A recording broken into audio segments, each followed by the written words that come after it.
Ya hace unos años, cuando estudiaba mi carrera de ciencias, me resultaba muy interesante un proceso conocido como mitosis, y es un proceso que se ve más o menos así.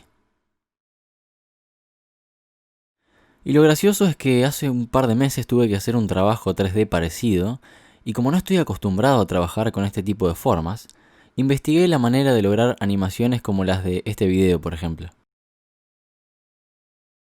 Lo cierto es que al final no recurrí a este método por un motivo u otro, pero sí descubrí algo en Blender que me llamó la atención por las físicas que podían llegar a simular, sin siquiera hacer simulaciones. Son objetos que se usan para imitar materiales como el mercurio, cuerpos como los de una proteína, por ejemplo, motion graphics e incluso técnicas para modelar personajes, como lo explica Alexander, como sea que se pronuncie el apellido, en una conferencia que fue específicamente para este tema. Estoy hablando de los metaballs, y es muy probable que, como yo, no hayan escuchado hablar de esto antes. Según el manual oficial de Blender, los metaballs son superficies implícitas, y esto quiere decir que no están definidos por vértices como las mallas poligonales que estamos acostumbrados a usar, o por puntos de control como son las superficies, sino que son elementos generados de manera procedural, o sea, por algoritmos. Cuando hablamos de metaballs, en general vamos a hablar de dónde está el centro y el radio, por ejemplo, y nunca vamos a hablar de posiciones de vértices ni nada por el estilo. Desde que me interesa ir un poco más en profundidad sobre gráficos de computadora, me di cuenta de que el propio Blender recomienda consultar Wikipedia a veces como fuente. In computer graphics, metaballs are organic looking and dimensional isosurfaces. Para añadir un metaball simplemente hay que ir al menú añadir y seleccionar metaball, y tienen 5 tipos de metaballs: bola, cápsula, plano, elipsoide o cubo. Vamos a poner una bola, por ejemplo. Así es como se ve un metaball en modo objeto.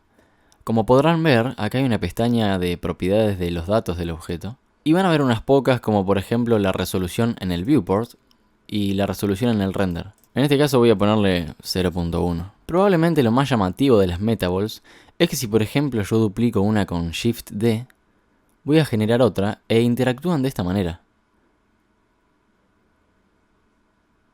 Incluso puedo generar muchas más metaballs que van a seguir interactuando entre ellas. Cuando hablamos de varios metaballs, también hablamos de familias. Por ejemplo, estas 4 metabolas son familia.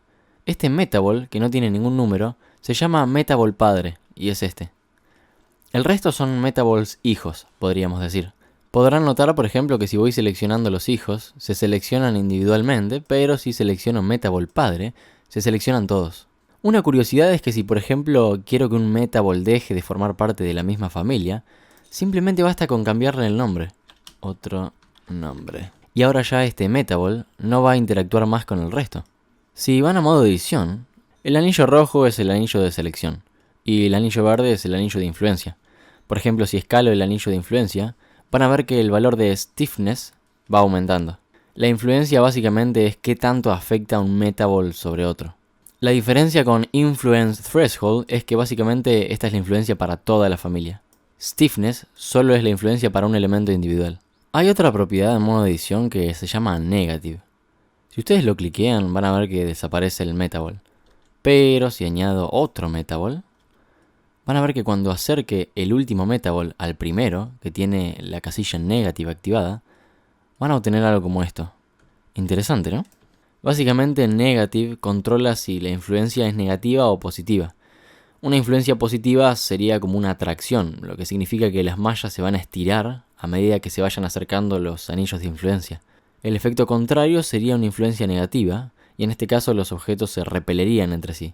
Podríamos decir que el primer caso, es decir, del positivo, es algo muy parecido a lo que pasa con el mercurio, ¿no? También podemos aplicarle un material cualquiera a este tipo de metaballs. Algo que me pareció muy interesante de la conferencia de metaballs fue que si por ejemplo pongo un empty, yo puedo usar esta configuración de nodos y seleccionar en Object ese mismo empty para controlar el gradiente del material. Incluso puedo disminuir la escala para hacer más duro el gradiente o aumentarla para hacerlo más suave. Es decir que sí, podemos usar materiales tranquilamente con este tipo de metaballs. Lo único raro es que si convertimos esto a una malla, como por ejemplo Object Convert to Mesh, vamos a ver en modo edición que la geometría es muy desorganizada y la topología es muy mala. En ese caso lo que se suele usar es un modificador llamado Remesh, Y en general yo lo uso en Smooth para transformar la geometría a quads, es decir, polígonos de 4 lados, y generar una topología un poco más organizada. Ahora si aplico este modificador, voy a tener esta nueva topología. Llegué a la conclusión de que no hay excusas para decir que tal cosa o tal otra no se puede hacer en 3D, sino que en Blender siempre hay una manera de hacer algo. Espero que esto les haya servido, les mando un gran abrazo y nos vemos la próxima.